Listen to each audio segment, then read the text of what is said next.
Makanya anak katakan pemerintah kita itu hampir mengharamkan rokok. Hampir mengharamkan rokok. Karena sejatinya bunuh diri itu dilarang dalam hukum pemerintahan kita. Kalau sudah tahu rokok membunuh, kok masih dijual? Karena ada yang beli. Semua sepakat bahayanya rokok. Kita jangan bicara orang Islam, orang-orang kafir sana, yang mereka tidak beragama. Sebagian mereka nggak tahu ada Tuhan, ateis. Dokter-dokter itu mengatakan rokok ini berbahaya. Antum tahu di Singapura berapa harga rokok? Di Singapura tuh harga rokok kalau nggak salah 170.000.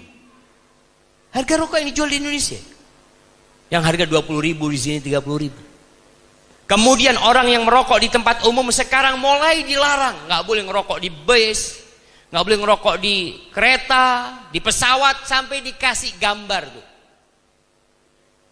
Pesawat ini bebas asap rokok. Kenapa? Karena nggak bermanfaat, ganggu orang rokok itu. Kemudian sekarang mulai polisi sudah ada larangan merokok sambil berkendaraan. Iya kan? Mulai. Artinya memang ini harus dihilangkan jemaah. Rumah sakit paru-paru itu tempatnya para perokok, tapi iklannya rokok gagah-gagah untuk jemaah. Antum lihat kalau iklan rokok, petinju, pegulat, loncat dari gunung, bohong semuanya itu hoax itu. Makanya iklan rokok, anak tanya sama teman, kenapa propaganda iklan itu kok mesti bohong, kata dia. Kata dia, ya memang boleh Ustaz. Antum pernah beli mie instan yang ada ayamnya? Pernah beli? Antum kalau ngelihat iklannya mie instan, pakai ayam, telur, Masya Allah. Antum beli nggak ada apa-apanya. Cuma kayak gini. Nah, artinya ada unsur menipu. Maka kalau bicara rokok, sudahlah tinggalkan. Nggak ada gunanya. Dalam Islam itu ada sebuah kaidah. Karena ada orang yang marah ketika dikatakan rokok haram. Memang tadi sebagian ulama mengharamkan dan lebih condong kepada yang mengharamkan. Sebagian mengatakan makruh. Dan antum lihat, sebagian mengatakan, Ustaz, tolong tunjukkan dalam Al-Quranul Karim mana ayat tentang rokok. Waduh, susah ini kalau dapat orang pintar kayak gini. Tolong tunjukkan di Al-Quran kalau beras itu halal. Mana ada beras dalam Al-Quran? Tunjukkan. Nggak ada beras dalam Al-Quran Karim. Sebagaimana tidak ada rokok dalam Al-Quran Karim. Karena Rasul SAW tidak pernah makan beras selama hidupnya. Nggak ada beras di Madinah, nggak ada beras di Mekah. Tapi Islam datang untuk alam semesta ini. Ada kaidah-kaidah umum yang disebutkan dalam Al-Quran Karim. Nabi datang, yuhillu lahumut thayyibat wa yuharrimu alaihimul khaba'is, menghalalkan yang baik-baik, baik halal, dan mengharamkan yang buruk-buruk. Sampai dikatakan yang buruk itu adalah yang membahayakan. Semua yang membahayakan itu haram. Dan ada sebuah kaidah, sabda Nabi SAW, la darara wa la dirar. Tidak boleh kita membahayakan diri sendiri, dan kita tidak boleh membahayakan orang lain. Gak boleh. Rokok itu membahayakan diri sendiri apa tidak? Membahayakan. Membahayakan orang lain tidak? Membahayakan. Makanya kalau ada orang mengatakan rokok tapi Ustadz masih ada manfaatnya. Oh iya. Adakah bapak yang habis makan ngerokok sama anaknya, sama istrinya, anaknya dikasih ini baik ini, cos, anak bagus, coba. Anaknya suruh, nggak ada, bapak jangan ngerokok. Bapaknya ngomong sama anaknya jangan ngerokok, ngomong sama istrinya jangan ngerokok. Lalu dia ngerokok, lalu mengatakan makruh. Loh, kalau makruh kenapa anaknya nggak diajak ngerokok? Engkau tahu bahaya ini. Maka tolonglah, yang masih mengatakan makruh, belajar lagi tentang rokok, manfaat dan bahayanya. Nah, barakallahu fikum. Masya Allah, Ustaz, bagaimana cara menghadapi orang yang selalu bilang kita lebay, berlebihan so alim dalam beragama? Iya, sabar. Antum menghadapi orang yang melakukan tindakan buruk sama antum, dibully, dicaci, dimaki, Rasulullah sallallahu alaihi wasallam sudah lebih dahsyat dibully. Bukan hanya verbal, sampai kepada fisik beliau disakiti oleh kaumnya. Apa sih yang dikerjakan Nabi Muhammad sallallahu alaihi wasallam? Beliau adalah makhluk yang paling indah yang pernah ada di muka bumi ini. Apa kata kaumnya? Kahin, majnun. Bayangkan, bukan dikatakan soalim.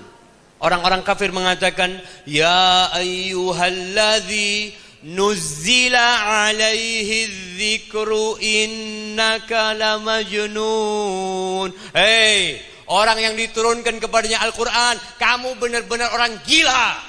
Itu kata orang-orang musyrikin kepada Nabi kita alaihi salatu wassalam. Antum baru dikatakan lebay aja sudah bingung. Beliau dikatakan kahin, dukun, sahir, penyihir. Itu konsekuensi orang kalau jadi baik dan mengajak orang lain untuk baik. Begini jemaah, kalau antum baik di diri antum sendiri, nggak ada yang benci sama antum. Orang suka sama antum. Tapi kalau antum naik levelnya memperbaiki orang lain, antum akan dibully. Makanya Luqman ketika berpesan kepada putranya, ya bunayya aqimis shalah, wahai putraku dirikan salat. Ini baik di diri sendiri. Wa'mur bil ma'ruf wanha 'anil munkar. Naik levelmu. Kalau engkau sudah baik, berusaha memperbaiki orang. Amar ma'ruf nahi munkar. Wasbir 'ala ma asabak. Sabar. Sabar kenapa? Sabar akan apa yang menimpamu nantinya. Karena seorang dai yang mengajak orang lain baik itu akan dibenci oleh kaumnya. Rasulullah sallallahu alaihi wasallam mau dibunuh sama kaumnya. Maka antum harus sabar. Jangan diambil hati. Karena mereka nggak ngerti. Ya antum sabar sambil didoakan orang tersebut. Barakallahu fikum. Masya Allah. Saya dari tempat jauh sekali. Luar Palembang. Masya Allah. Ustadz, saya sudah beristri. Namun karena istri saya ada sedikit kesalahan, jadi saya membencinya sekali. Dan saya putuskan untuk tak mau pulang ke rumah. Apakah ini salah? Mohon dan jelaskan. Jamaah, istrimu bukan bidadari. Dan kau bukan malaikat. Tak ada gading yang tak retak. Semua melakukan kesalahan. Apabila seorang istri melakukan kesalahan, ada perilaku dia yang tidak engkau sukai, engkau perbaiki. Dan hendaklah kita melihat kepada kelebihannya, bukan kepada kekurangannya. Rasulullah sallallahu alaihi wasallam mengatakan, la yafraq mu'minun mu'minah. Nggak boleh suami yang beriman membenci, memusuhi istrinya yang beriman. Nggak boleh. Terus gimana? In kariha minha khuluqan radiya minha akhar. Kalau ada perilaku istri yang tidak dia disukai, coba lihat kepada perilaku yang lain yang dia sukain. Buktinya engkau meminang dia, engkau menikah sama dia, pasti ada kebaikan di diri dia. Dan Allah mengatakan kepada para suami, wa ashiruhunna bil ma'ruf. Pergaulilah istri-istri kalian dengan cara yang baik. Fa in karihtumuhunna, kalau kalian benci sama istri kalian, ceraikan istri kalian, pulangkan kepada orang tuanya. La. Kata Allah, fa asa an takrahu syai'an wa yaj'alallahu fihi khairan katsira. Bisa jadi yang kalian benci, di balik itu Allah jadikan kebaikan yang banyak. Maka antum lihat kepada kelebihan. Suami dalam rangka memperbaiki istri itu ada 3 tahapan. Yang pertama, memberikan nasihat dengan cara yang baik. Ingat, kalau ngasih nasihat dengan cinta, bungkus nasihat itu dengan cinta. Katakan kepada istrimu, aku tuh sayang sama kamu. Sehingga hatinya terbuka. Tapi kalau suami sudah ngasih nasihat, sini, aku itu benci sama kamu. Kira-kira istrinya mau dengerin, bang, emangnya aku gak benci? Sama kita benci. Hanya gara-gara anak bertahan. Karena kalau seperti itu, maka jangan dengan benci, nasihati dengan cinta. Aku tuh sayang sama kau.